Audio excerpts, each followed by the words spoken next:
We actually brought you a highlight from NaviOOT versus BGIOU. I know it was sort of the afterthought with Handsome Guy playing his match and now losing to Sweep. But we are going to be getting back into that matchup. We are going to be getting into game number 2. Just in case you don't know, I'm Cora. This is Lothar. We just saw Handsome Guy. We've got another Handsome Guy, and it's going to be a fantastic match.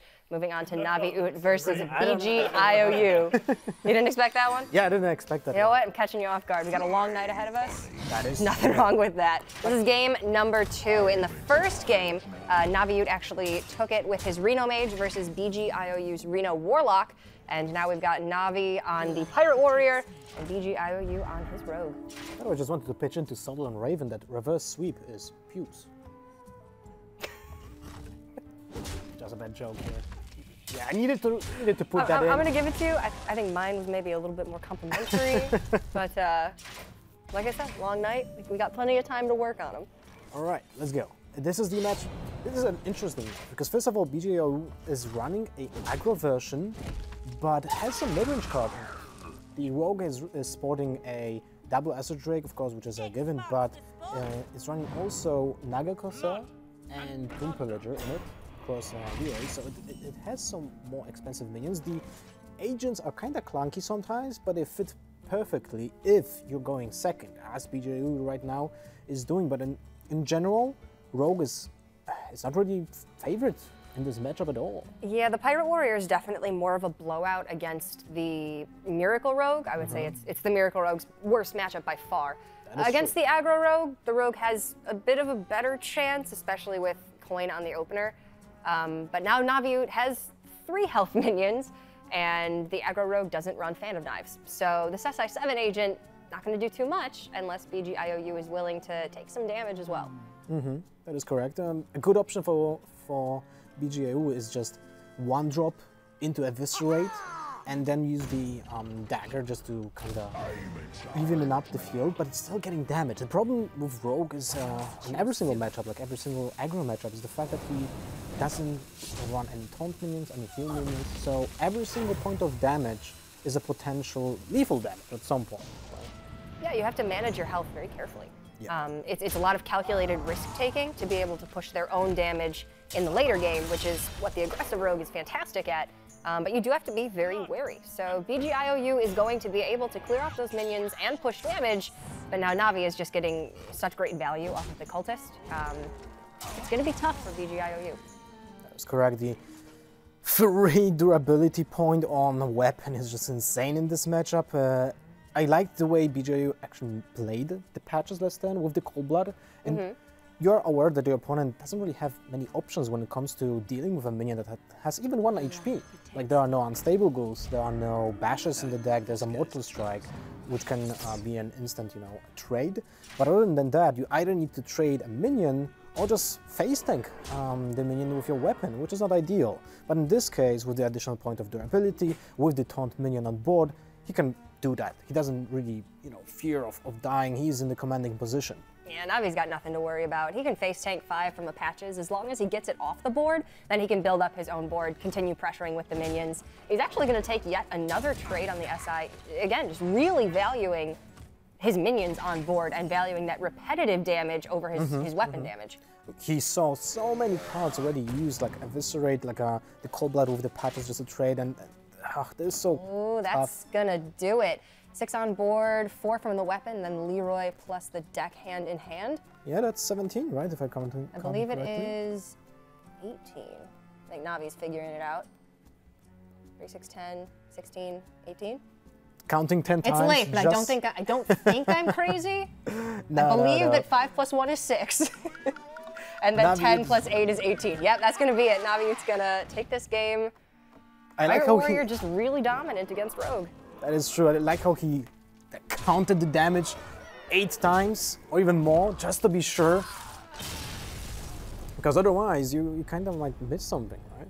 I mean, this is as big of a stage as it can really get. And this is the first time that NaviOOT is playing against the entire scope of the Asia-Pacific players in one tournament. Before, it was a separate playoff bracket for Australia and New Zealand, and Navi's been at this point before, but he's never been able to play against these players. So taking your time, really being as careful as possible, I think this is the perfect time to do it. you have 75 seconds on your turn, so why not kind of count it, right? Take every bit of that time that you can get. And actually, we have a little bit more to learn about NaviOOT. He's been here before, but can he make it to that championship stage again? Let's check it out. There's so much to like about NaviOOT. The looking guy, been playing very well. Well met. My name is NaviOOT. I'm 21 years old and I live in Perth, Western Australia. I've been playing Hearthstone since 2014, and on a typical day I'll probably play between 4 or 5 hours. When I'm not playing Hearthstone, I'm probably training, listening to music, or hanging around with friends. I also enjoy tennis a lot. It's nice to have something away from Hearthstone. We're going to be getting right into game number 3. That was, in fact, NaviOOT, not Pin Ping Ho, but Pin Ping Ho, also a character that we are watching throughout the entirety of this tournament. But we'll get to him later. Right now, Navi has a chance to close out this series with one more win with the Reno Warlock. We talked a lot about the fact that when someone draws patches in his opening hand, it decreases his win ratio by a lot. But when you go first, it's even worse, because you basically start with one less card than your opponent. And in this matchup, you just want to drop a one drop and just start instantly beating your opponent. So this is horrible. This is horrible for BGIOU to have the patches in the opening hand, especially in this matchup. You need to be grindy or just super explosive. So every single point of damage that is lost is horrible for BGIOU. And you have seen actually expression of NaviOOT's face, right? He was like, oh my god, this is so beautiful. This is the 2-0 lead. And now that is such a blowout for BGIOU if he just loses a card and basically 1 mana. And I mean, this is just, it's carving out perfectly for Navi. So the rat pulls the Berserker, but you have the coin to be able to clear off both minions on the board with the Shadow Bolt and the Coil. Now BGIOU has no pressure, and this Finley hero power is going to be big. He needs life tap. Yeah. He needs life tap right now to fill out the void that was left after the patches. This might be his ticket to get back into the match, because if he doesn't win this one, oh my goodness. Druid, Priest, and Paladin, that's completely horrible. Paladin's probably the best actually here. We saw Amnesiac work some magic with a Paladin hero power against Priest. Against Reno Warlock might be a little bit tougher, and BGIOU does end up going with Shapeshift. Definitely some underwhelming hero powers here. Not what he wanted at all. That was really tough for BGIOU. He doesn't have some good luck when it comes to draws. Well, it's a lot of damage. It is a lot of damage. It's a lot of reach when you think about it. And at some point, NaviOOT will be the beatdown and will deal damage to the warrior, so the Mortal Strike will be transferred to 12 damage. But still, you need to get to the point when the Mortal Strike is actually lethal. Without that, those are dead cards. You can't really use them as a trade material. What do you think about that? It's really saying something when Navi is at 25 health going into turn 6. Against the Pirate Warrior, and BGIOU just has no threats in hand. He had some early minion combat, he had the Frothing Berserker, but it was so cleanly removed that he hasn't been able to put on any pressure thus far. Really struggling because of that. So what is super fun is about in this game is the fact that NaviOOT is playing super fast. Usually, you just want to take your time, see the outcomes, count the damage, what might be problematic for the Warlock to deal with, what do you want to queue up first, Hellfire into Demon Wrath or Demon Wrath first, set up a good AoE next turn when your opponent will play another minion. Here, he can do whatever. I think this is just screaming confidence. He's up 2-0, he's in such a favorable position in this game. I think he's just ready to sweep through it, and if he takes this game, then move on to round 3 with fantastic mentality. And a fantastic tiebreaker as well. Yeah. Losing those early rounds can really hurt your chances of making it into the top 8 on a 5-2 record. But if you can take the first 3 or 4, you put yourself in a really great position, and it's looking like that's what Navi's doing here.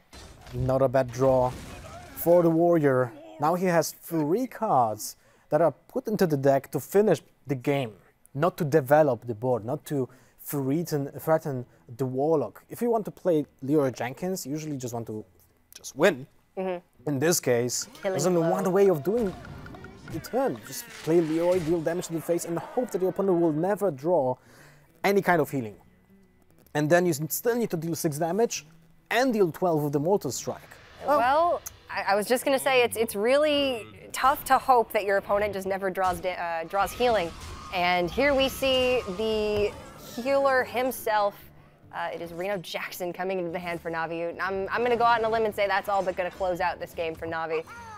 Yep, it's looking pretty grim for the Warrior. I mean, basically every single card that has a taunt keyword or heal for 1, 2, 3, 4, 5, 6, 29 or whatever is a roadblock. Well, he didn't even need it. He just pieced together lethal with Hellfire and Power Overwhelming in hand. NaviOOT successfully taking a 3-0 win over BGIOU. An incredibly dominant performance, and I know we didn't get to see game number 1. We actually had a highlight from it during Handsome Guy's match where Navi